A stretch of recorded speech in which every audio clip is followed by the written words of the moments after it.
feeling, cognition, formation, and consciousness. There are 51 dharmas belonging to the mind. They comprise the two skandhas of feeling and cognition. The skandha of formation consists of the 24 non-interacting dharmas. In addition, there are the 6 unconditioned dharmas. Together they make 100 dharmas. Maitreya Bodhisattva transformed all the teachings of Shakyamuni Buddha's lifetime into 660 categories of dharma. Since 660 categories were still too many, later on, the Bodhisattvas Vasubandhu and Asanga summarized them into 100 dharmas. The verse says, all dharmas are empty of characteristics, lacking a nature of their own. In other words, the 5 skandha dharmas form, feeling, cognition, formation, and consciousness are all empty. They have no nature of their own. Their substance is empty, not produced, not destroyed. They silently pervade. Nagarjuna Bodhisattva recited a verse of several lines which explains in detail the dharmas of production and extinction. How did he put it? Birth in the past is not birth. Birth in the future is not birth either. Besides birth in the past and birth in future, there is birth in the present, and that is no birth. Birth in the past is not birth. When birth has already taken place, how can there still be birth? Take, for example, a tree. Once a tree has sprouted, you cannot say it will sprout again. Birth in the future is not birth either. If there is no birth for the already born, the not yet born has not been born either, has it? How can it have a birth if it still has not been born? Besides birth in the past and birth in the future, there is birth in the present, and that is no birth. There is birth in the present, and that is no birth. It is the same principle as the past mind cannot be obtained, the present mind cannot be obtained, and the future mind cannot be obtained. Thus, Nagarjuna Bodhisattva made clear the doctrine of no production and no extinction. This expression of the theory is quite complete. The Dharma spoken by the Buddha has 8 characteristics: no production and no extinction, no permanence and no annihilation, no unity and no differentiation, no coming and no going. With his 4-line verse, Nagarjuna Bodhisattva described birth. Extinction can be described in the same way. Extinction in the past is not extinction.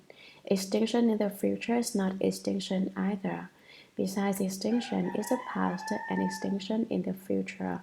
There is extinction in the present, and that is no extinction. When such a doctrine is proclaimed, most people are not very clear about it. That is the reason I never talk about this kind of doctrine. Nevertheless, now I will talk about no production and no extinction, not produced, not destroyed. They silently pervade, not defiled, not pure. They are separate from corrupting filth. Our fundamental nature is without defilement or purity, but as soon as we are born and become pure, there is defilement and purity. Yet the defilement and purity are not defiled and not pure. Nonetheless, as people, we have the kind of nature which is attached to accounting for things in a one-sided manner, and so we say this is defiled and that is pure. It is our attachment nature which causes the change to defilement and purity. How can we say that? It is the way that our minds become attached. Take, for example, our hands. Sometimes, in particular circumstances, hands become smeared with various kinds of excrement. For instance, human excrement or pig's excrement. While your hands are smeared with it, you think they are very filthy, but once you have washed them off with water, you consider them clean. However, if you use a washcloth with excrement or some other impure substance on it, you still feel that it is unclean even after you have finished washing it with soap. You feel that if the washcloth has touched the excrement or becomes smeared with it, you cannot get it clean, so you throw it out. Even though the washcloth has been washed, you always feel in your mind that it is not clean. But after people wash their hands with water, their minds are not attached in the same way. They don't talk about taking a knife and cutting off a hand to get rid of it, not wanting it because it is not clean. But why is the hand considered clean when the washcloth isn't? Is that you can't get rid of your hand, so your mind considers it clean. If it were not clean, you still could not give it up and throw it out. But even when the washcloth is washed clean, you don't want it, nor do you wish to rub your face with it. As soon as you rubbed it on your face, you would feel that the stench had been rubbed into your face. Originally, there was excrement wrapped in the washcloth, so in your mind you do not want it. It is too unclean, yet it is all in your mind. If there is not that kind of attachment in your mind, then there is no defilement and no purity. When the attachment is made to disappear, the state is reached when not defiled, not pure. They are separated from corrupting filth. If your mind does not have that kind of attachment, there is no problem. For even when there is filth, filth is just the same as purity. The original substance of one's own nature is neither defiled nor pure. Therefore, all is without characteristics and originally has no defilement or purity. If you are capable of attaining the principle of the way of neither defilement nor purity, so that your mind is not affected by defilement and purity, you will unite with your nature. Your virtue will equal that of heaven and earth, and your light that of the sun and moon. How can the Buddha be like infinite suns? Because the Buddha was able to attain the principle of the way of neither defilement nor purity. If you are capable of attaining this kind of natural principle of the way, which is neither defiled nor pure, you and the four seasons, spring, summer, fall, and winter, have all been united and transformed into one. You can be united with the auspiciousness and misfortune of gods and ghosts. Why are you unable to accomplish this? Because you have a kind of nature which is attached to accounting for things in a one-sided manner. If you didn't, you could return to the original source and so leave defilement.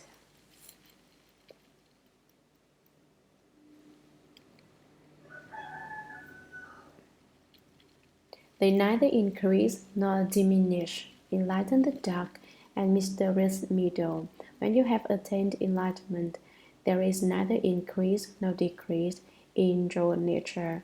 You have become enlightened to the most subtle and wonderful nominal substance of the middle way. I spoke earlier about Nagarjuna Bodhisattva and the doctrine of non-production which he proclaimed.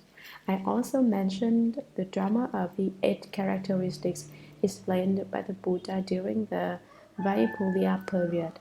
No production and no extinction, no permanence and no annihilation, no unity and no differentiation, no coming and no going. Most people are attached either to annihilation or to permanence. Annihilation and permanence are the views of external paths, but the Dharma which was spoken by the Buddha is neither annihilationism nor eternalism. It is a Dharma of neither unity or differentiation. Let's talk about us. Would you say that people are annihilated? When people die, do they then not exist? Or would you say that people live eternally? If so, then why don't we see any people from ancient times right now? We don't see them because people don't live forever. Would you say then that people do not live eternally? The rites which we now eat is the same rice which the ancients ate. The rice has not been annihilated. If you say that it has not been annihilated, you must say that it is eternal. The ancients are not eternal, but we are eternally eating the rice the ancients ate. Since we eat it, how is it still eternal? We eat it all the time. Therefore, the Dharma spoken by the Buddha is neither annihilationism nor eternalism. So you should not be attached either to a view of annihilationism or to a view of eternalism. You should unite instead with the middle way, and so the verse says, enlighten the dark and mysterious middle. No coming and no going. The Buddha, the first come one, does not come from anywhere or go anywhere. You should not only mention the first come one, since we people also neither come nor go. You may say that there is a coming, but where do people come from? You don't know.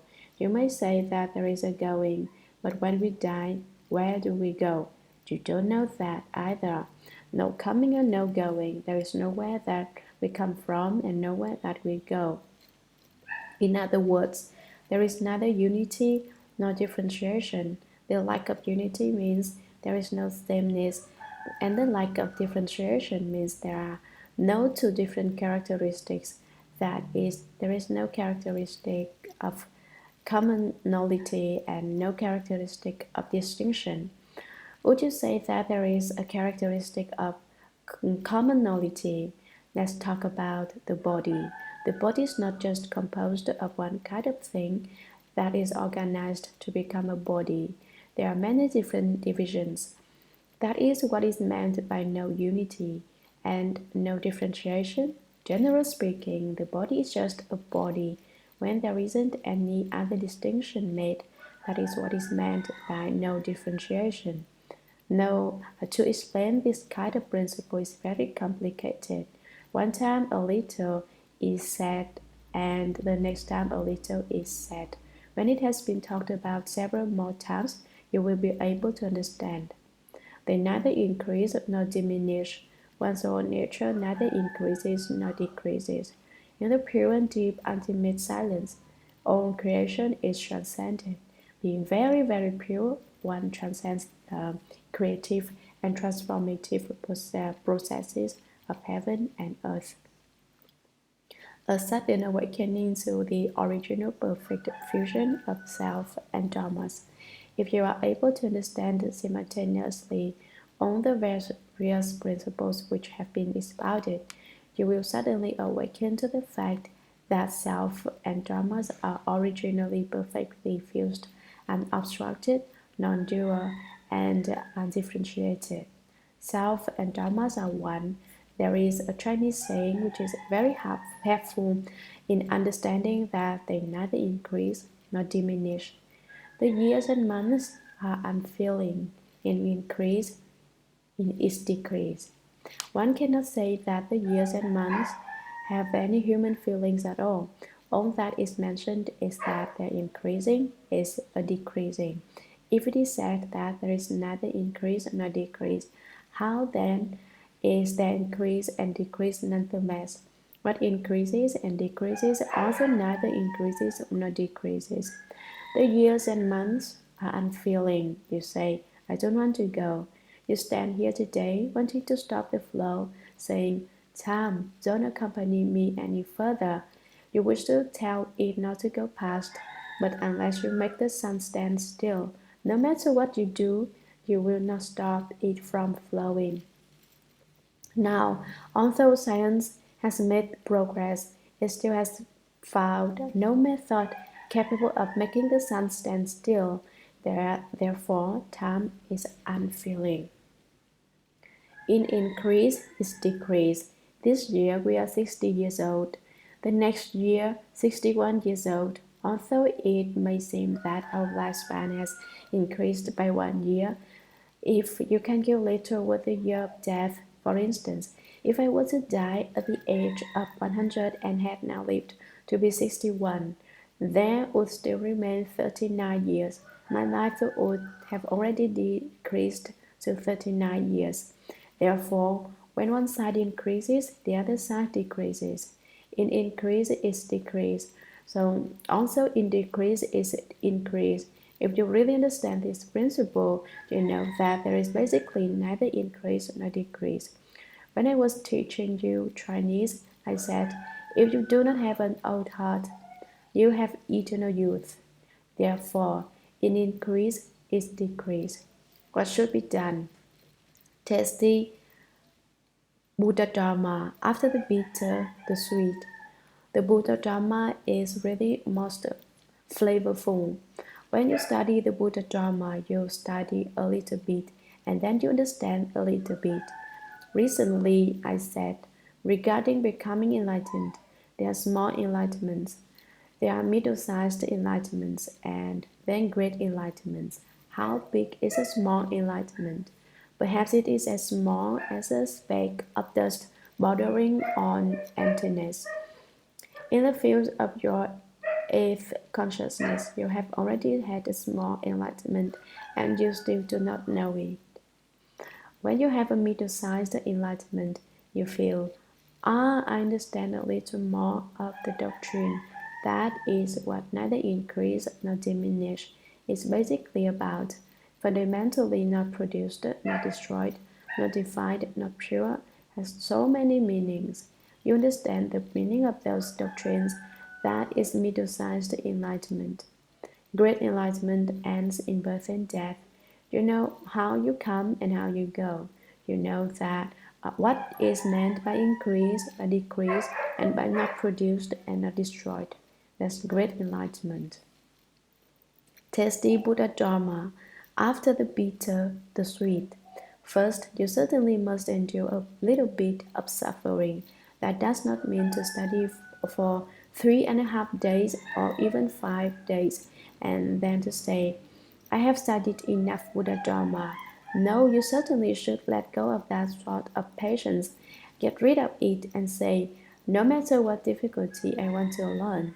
This is why we stick to an unvarying schedule of language and sutra study. Unless there are special situations, I absolutely won't be lazy about teaching you. Why? It is just that you must reliably, truly cultivate, and then you can get to the flavor. After the bitter, the sweet. You must first take the bitter, and afterwards you can obtain what is sweet. So, in studying the Buddha Dharma, no one should be afraid of suffering. Don't be afraid. The more suffering, the better. You should get up your energy, firm your stance, direct your will, and go forward with vigor and valor. You shouldn't be afraid of suffering. You shouldn't be afraid of difficulty. And you can study the Buddha Dharma. The emptiness of the 18 fields.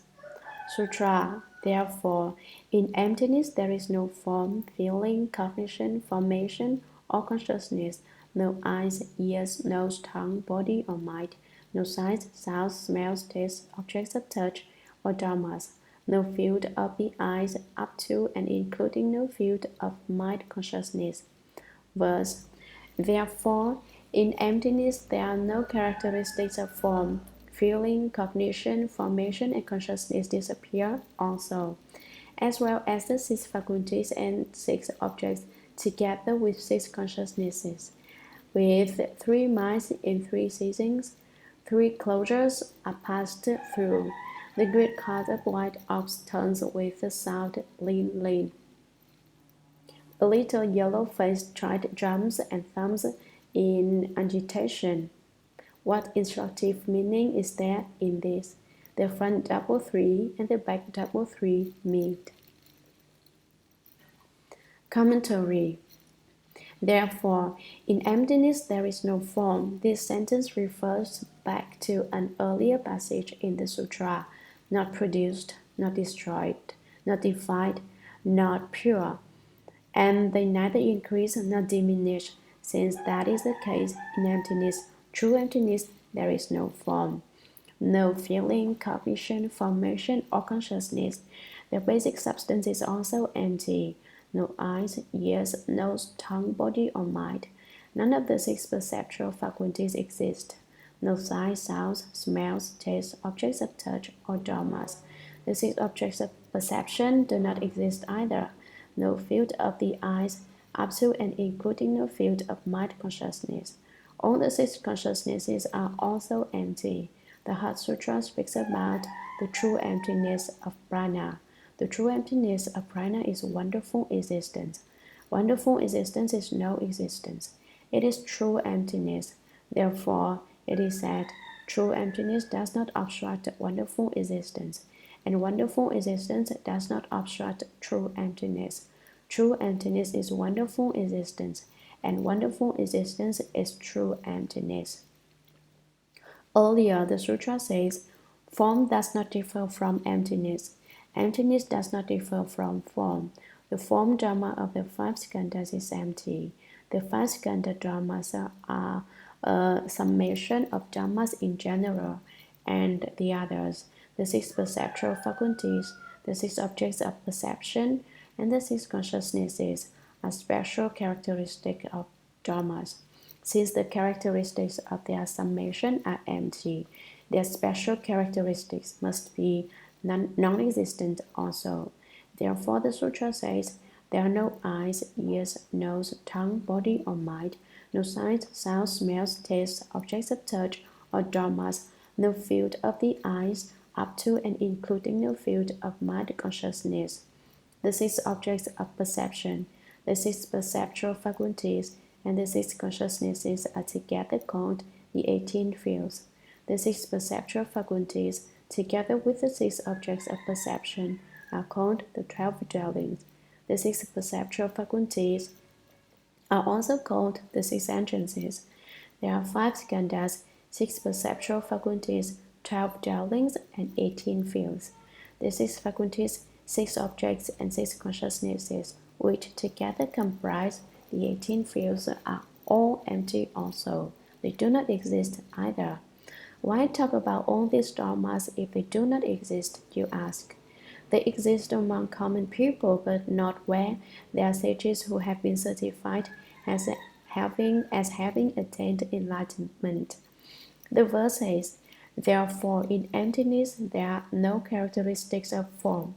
Because this principle was stated in the opening paragraph of the sutra text now says, therefore, in emptiness there is no form.